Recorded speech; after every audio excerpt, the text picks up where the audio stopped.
May we voice our truth and listen with open heart. Bless everyone present today, that each may be able to grant good health and safety to loved ones left outside this room. And bestow peace and goodwill to all of us. We ask for your wisdom and grace. Use our talents for the betterment of others. May the various activities related to this day be a success. With gratitude, we offer this prayer in your name. Amen. Glory be to the Father, and to the Son, and to the Holy Spirit. As it was in the beginning, is now, and ever shall be, world without end. In the name of the Father, the Son, and the Holy Spirit. Amen. So once again, good morning everyone. And for the second time hindi namin si Ma'am Josh for an orientation.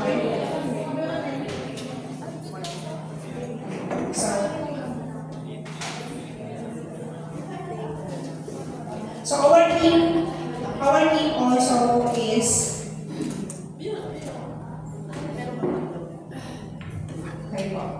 pasensya na po, they've been very busy kasi galing pa po sila ng Baguio para din mag-install doon ng the same documents, documents, and then sa Baguio, the same system like what we have. So, despite the busy schedule, nakahabol po sila para magbigay ng orientation po sa atin. So, of course, the head of the social communication, si Ma'am Josh po, and then she will introduce to us the team po. Hello po, good morning po. Pasensya po na late po kami. So, we're from the Diocese of Caloocan, the Pastoral Communication Research and Technologies. So, most of our works is based on research po. And then, after research, we're going to have to create our own technologies po. So, right now, na-introduce na namin sa inyo yung tinatawag namin na DOSIN. So, Diocese of Sorsogon Information Management System. So, tapos na rin po tayo sa Chancery. Sino po yung gumagamit ng Chancery dito? Chancery system. And so most of them are bookkeeper and inventories po. Yeah, so ngayon, nung nagpunta po kami last week po, in-improve na namin yung speed, yung server. The last time po na nagpunta po kami dito is bago lang yung technology. So, after 1 year, mas na-improve na siya. Mas okay na po yung speed, yung bilis, and at the same time, web-based na po siya. So meaning, anywhere in the Philippines, anywhere in the world, you can access po the system kahit nasa man tayo. So, with that, para hindi na po matagal, since this orientation is for the accounting system, so, Okay, so may I please call on Ms. Jocelyn to give us a opening welcome. Okay, kung mapansin po ninyo, wala po dito yung mga heads natin kasi po nag-attend po sila ng mass. Kaya wala po sila. Pero makahabol po sila ng Senior Toddler.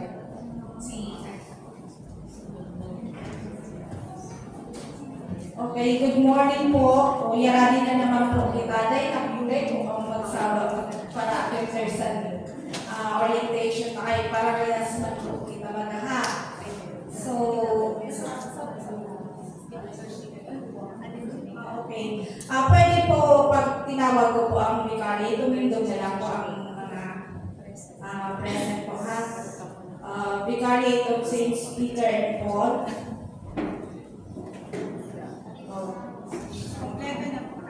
Kompleto na po. Hilangan. Thank you po.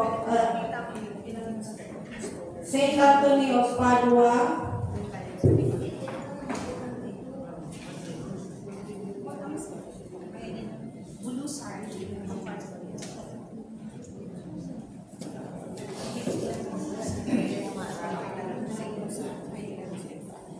St. Michael.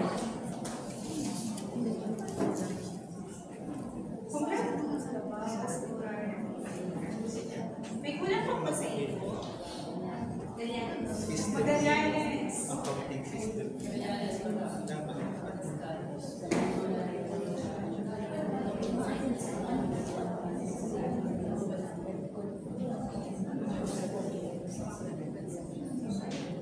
Vicarage of Immaculate Conception.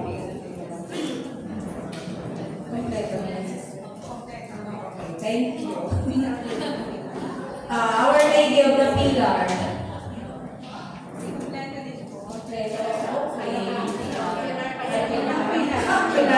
Ang pilar pa talagang wala.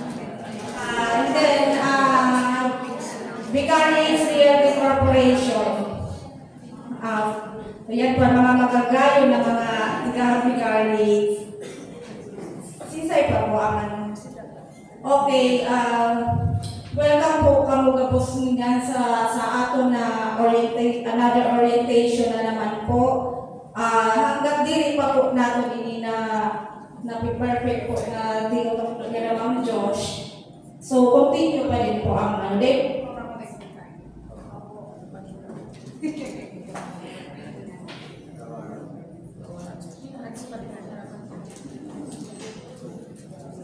Dahil po kang magsawa na di po kang magsabi na may marisay na kami, may kalangga naman sa pagpakaan na sa diocese.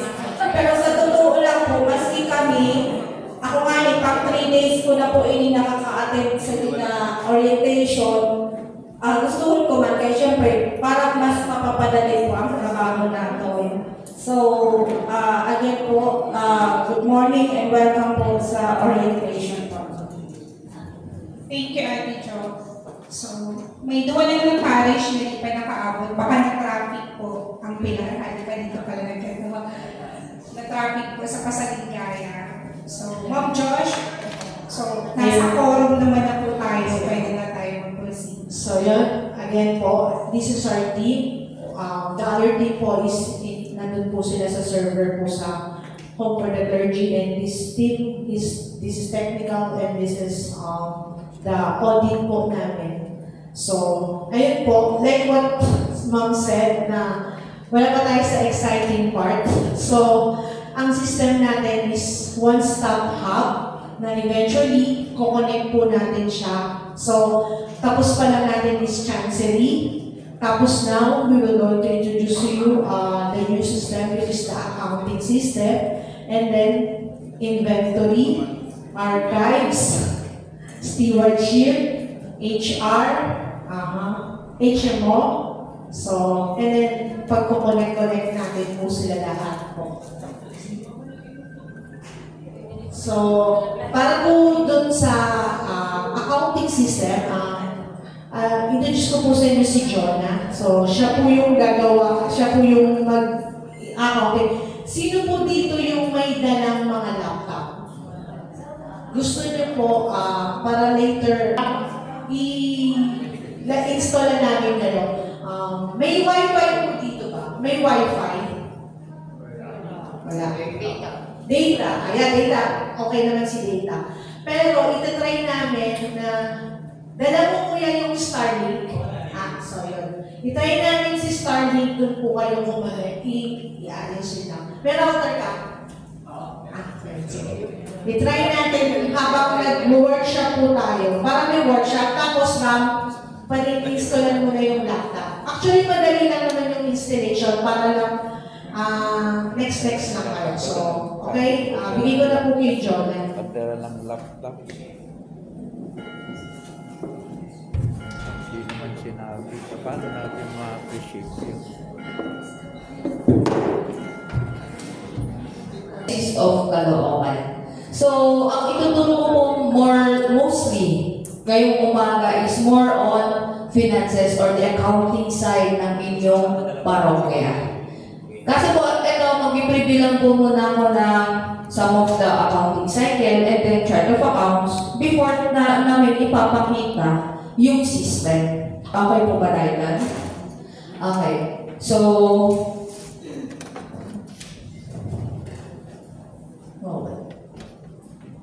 So our objectives for this morning is to, syempre, to enhance your proficiency in accounting principles and methodologies. The next one is to deepen understanding of financial reporting. Next is to improve your internal control. Next is to adapt to technology for efficiency. Ipapakita namin yan through the DOSIMS.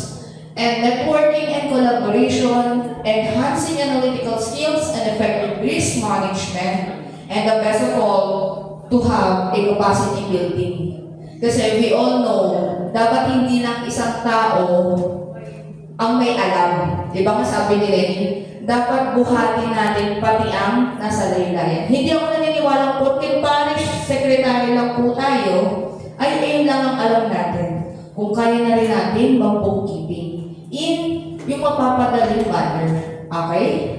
So next, ano ba yung sinasabi ko kaninang bookkeeping process and procedures? So, meron tayong limang steps na regular sa accounting cycle sa pag-bookkeeping. So, ito yung makikita natin sa bookkeeping process.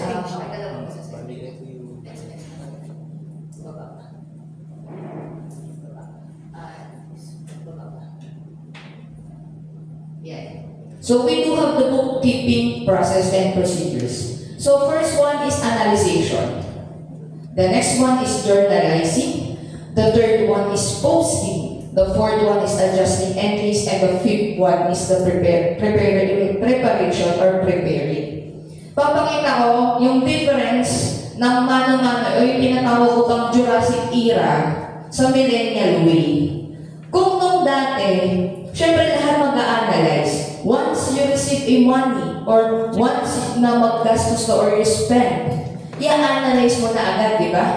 Itong natanggap ko bang perang to ay para saan? Itong ilalabas kong perang to ay para saan? Di ba ganun? Thinking mo na agad eh. Kahit hindi ka nag-accounting, di ba? Minsan sa pera mo pa lang, binigyan ka ng allowance. Para saan to? Allowance. Magbabayad ka ng grocery. Para saan to? Pambayad ng grocery. Doon pa lang, nag-analyze ka na. Di ba?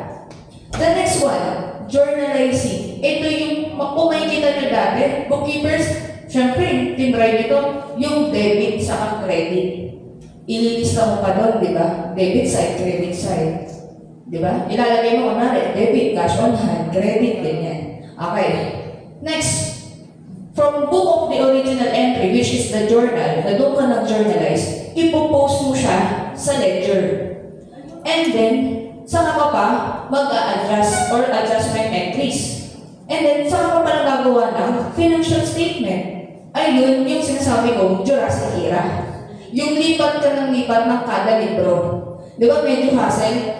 Journal book, tapos lagay mo sa ledger, tapos may general ledger ka lang, may subsidiary ledger ka pa. Pag hindi mo malansin, tingin ka ng adjustment, bago makukuha ng FS. But, through the DOSIMS, ito na yung proseso na ipapakita namin. Siyempre, mag-a-analyze ko pa rin. Hindi naman pwedeng AI ang analyzation. Dapat tao pa rin ang mag-a-analyze ng every transaction.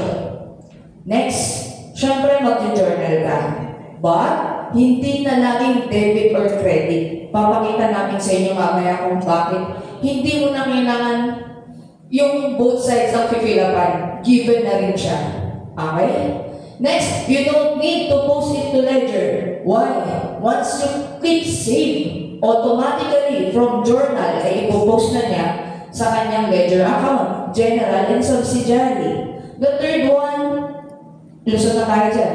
Fourth is your adjustments, adjustment entries. Kasi hindi naman nakikita lahat ng system. For example, the third party is the cash in bank, which is yung interest earned. Hindi alam yung system, so you need to encode para lang mabalanse. And fourth one, kung nagawa mo ng maayos ang journal, hindi ka na magkakaproblema sa preparation or generation ng financial statement. Doon po namin ipapakita mamaya yung kung paano real time na nagjo-journal ka na naipopost na at makakapag-generate ka ng financial statement through the use of DOSIMS.